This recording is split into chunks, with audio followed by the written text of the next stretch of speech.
But man, oh man, I don't know if any of you didn't have a chance to see him yesterday on Fox News and looking back at D-Day. That guy proved he has as big a heart as he has a huge brain, and just outstanding, and he put it in perspective.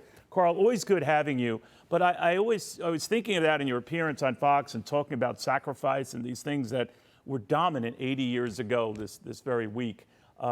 We've slipped from that, and I don't blame politicians for that. I'm not here to point fingers, but we're arguing over a lot of different things simultaneously, both sides at each other's throats. We had a mission 80 years ago, and we've wandered from that mission in a response to it. Your thoughts? Well, I think that's right.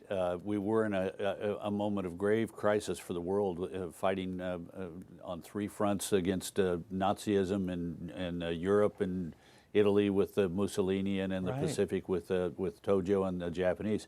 I will say this. I wrote a piece in the Wall Street Journal in August that was based on a speech I gave last summer, in which I reminded people that we have been here before. Our politics have been broken before. Thank you. And we have recovered from them. We were broken in the 1960s and 70s when the country was deeply divided over the question of race and over an unpopular war in Southeast Asia. We were deeply divided as a country in the 1930s. I've written about the Gilded Age, whose politics makes today look like we're sitting around the fire singing Kumbaya and doing marshmallows together. I mean, it's so we've been here before. We've got to have confidence that the American people will demand better of their political leaders, and they will get it. And I think that moment is here, and it's coming. May not happen in this presidential election with two candidates who are deeply unpopular with the majority of Americans, but political figures are starting to get the message that they need to do better and the country deserves better. You know, I was reminded of my dad, of course, was at World War II, part of that greatest generation, and he used to famously tell me a lot, Karl, Neil, talk less, do more.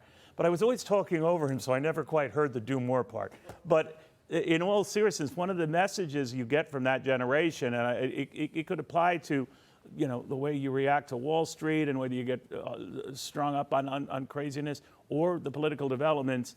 Step back, and but there's not a lot of stepping back going on right now. There's a lot of firing up. There's no right or wrong answer on this, I grant you, but I'm just wondering, that greatest generation, we share their DNA, Karl. It's not as if it's not in us to be and do better. Yeah, oh, absolutely, we do. We are Americans.